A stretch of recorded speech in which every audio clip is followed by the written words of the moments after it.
यशोदा माँ ने एक कन्या को जन्म दिया जो विंध्यवासिनी कहलाई, पर यशोदा ने एक बेटे को भी जन्म दिया।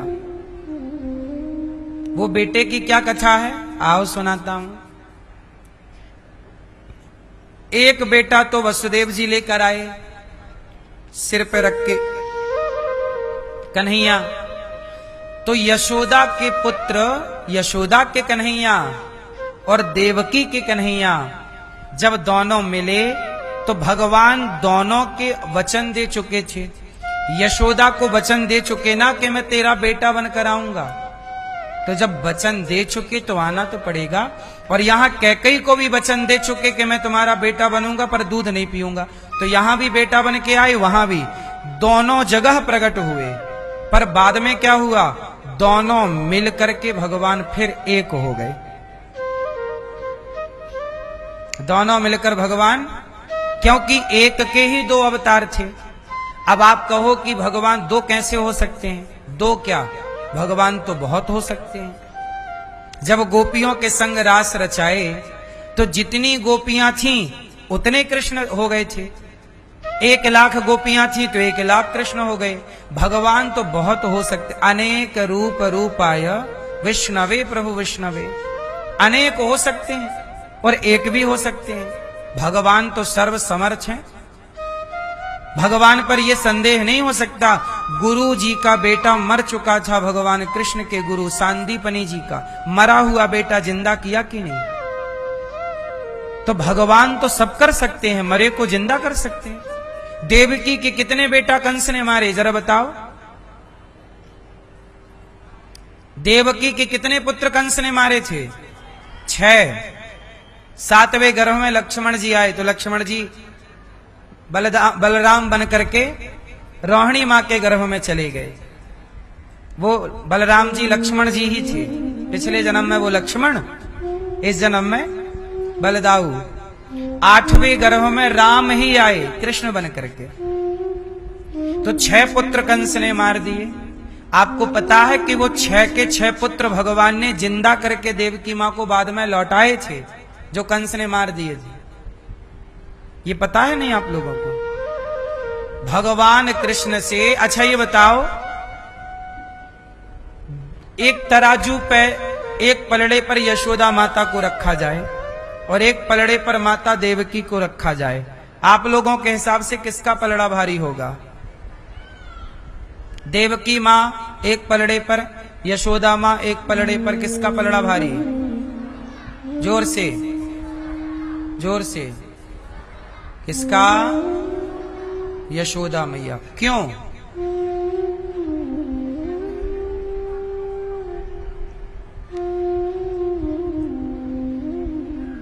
पाल तो देवकी भी लेती, वो तो उनकी मजबूरी थी, उन्होंने कोई जानकर थोड़ी भगाया था।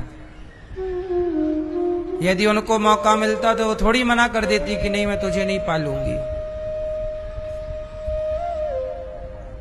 क्या कारण था कि यशोदा का पलड़ा भारी है और देवकी का पलड़ा कमजोर? इसका सबसे बड़ा कारण ये नहीं है कि यशोदा ने पाला। भाई देवकी मजबूर थी, कंस के कारागार में थी। मजबूरी ना होती तो उन्हें क्या दिक्कत थी? कोई भी मां को अपने बेटे से क्या दिक्कत है? पर कारण बाद में पता चला।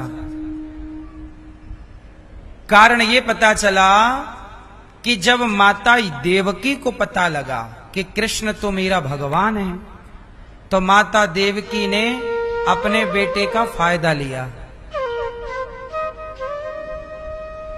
इमोशनल अत्याचार। माता देवकी ने भगवान कृष्ण से फायदा लिया है। क्या फायदा लिया? देवकी माता बोली, कन्हैया तू तो भगवान है। हाँ मैया बोल मेरी मां। तो तू एक काम कर, मेरे सारे पुत्र लौटा जो कंस ने मारे थे। अब एक बात बताओ, तुम्हारा बेटा कृष्ण जैसा हो, कृष्ण ही हो, तो क्या कृष्ण जैसा बेटा पाकर और किसी बेटे की कामना रह जाएगी? बोलो। लेकिन देवकी मां ने कृष्ण जैसा बेटा पाकर भी दूसरे बच्चों की कामना की, इसलिए मां का पलड़ा कमजोर हो गया कि मां कृष्ण के अतिरिक्त भी किसी और को चाहती है। लेकिन यशोदा के साथ बिल्कुल उल्टा है। यशोदा को छोड़कर कृष्ण आए तो रोती रह गई। यशोदा भी तो कृष्ण से मांग सकती थी कि मुझे जा रहा है तो चले कि बेटा दे के चला जा, लेकिन नहीं कन्हैया, मुझे और कुछ नहीं चाहिए, मुझे तो मेरा कन्हैया ही चाहिए बस। और कृष्ण के सिवा किसी को नहीं चाहा, कुछ नहीं चाहा। जहां भक्त के पास ऑप्शन हो जाते हैं वहां भक्त का पलड़ा कमजोर हो जाता है। इसलिए भक्त के पास ऑप्शन नहीं होने चाहिए। क्या ऑप्शन नहीं? एक भगवान के सिवा कोई ऑप्शन नहीं। मेरे तो गिरधर गोपाल दूसरो ना, मीरा के पास यदि ऑप्शन होता तो क्या मीरा मीरा कहलाती? मीरा समाज में इसलिए पूज रही हैं, इसलिए वंदनीय है क्योंकि मीरा ने कृष्ण के सिवा किसी को नहीं चाहा। किसी और को चाहने लग जाती तो भगवान दूर खड़े हो जाते, तुम उनको ही चाह लो। इसलिए कहता हूं, भक्त कैसा चाहिए? जिस भक्त के पास ऑप्शन ना हो।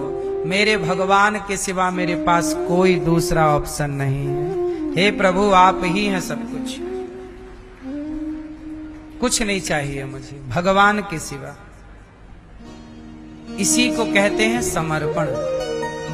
इसलिए यशोदा ने कृष्ण के सिवा कुछ नहीं, एक भरोसे, एक बल, एक आस विश्वास, एक राम घनश्याम हित, चातक तुलसीदास।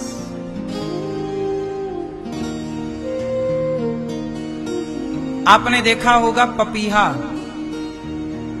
बारिश में चिल्लाएगा भी, थोड़े दिन बाद रुकना, आवाज आएगी उसकी। क्या चिल्लाता है?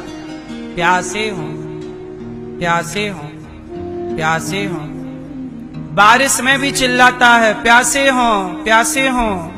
तो लोगों ने कहा पी क्यों नहीं लेता पानी? बोले नहीं, जब स्वाति नक्षत्र में पानी बरसेगा तो स्वाति नक्षत्र की बूंद ही पिएगा, वरना नदी में गिरता है तो वो चोंच ऊपर कर लेता है कि नदी का एक बूंद पानी मेरे भीतर ना चला जाए। समझ में आ रही है? पपीहा स्वाति नक्षत्र का ही पानी पीता है, वरना प्यासा पानी बरसता रहेगा और चिल्लाता रहेगा, प्यासे हो, प्यासे हो। केवल स्वाति नक्षत्र का पानी। 27 नक्षत्रों में एक नक्षत्र है स्वाति नक्षत्र। उस नक्षत्र में जब बारिश होती है तो उस नक्षत्र का पानी पीता है। ये उसका धर्म है। वो प्यासा मर जाएगा, नदी पे डालो तो चोंच ऊपर करके रहेगा, पर एक बूंद नदी के पानी को भीतर ना जाने देगा। ऐसे ही है कि एक भगवान के भक्ति के सिवा मेरे भीतर कुछ ना जाए, यही तो भरोसा है ईश्वर का। मैं भी वो पपीहा बन जाऊं प्रभु का कि भक्ति के सिवा, प्रभु के नाम के सिवा मेरे कानों के भीतर कुछ जाए ही ना। लेकिन आपके कानों से तो निंदा भी जा रही है, चुगली भी जा रही है, कथा भी जा रही है। तो कथा का प्रभाव कहां रह जाएगा जब इन्हीं कानों से तुम कथा भी सुनो और निंदा चुगली भी सुनो। तो ये तो बात ऐसी हो गई कि तुमने गंगा नहाया और बाद में नाले में नहा लिया। तो गंगा नहाने के बाद नाले में नहा लेने का फायदा क्या है? कथा सुनने के बाद तुमने निंदा चुगली सुनी तो कथा सुनने का अर्थ क्या रहा?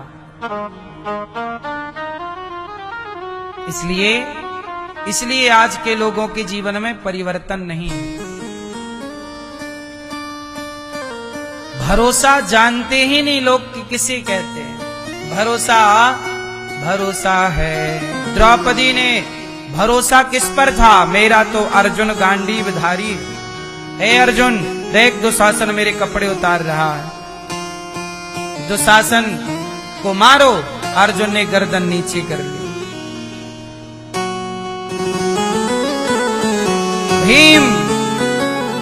भीम निकालो गदा, तुम्हारे पास 10,000 हाथियों का बल है, मारो इसे, देखो मेरे कपड़े उतार रहा है। तुम्हारे सामने तुम्हारी पत्नी का अपमान किए जा रहा है।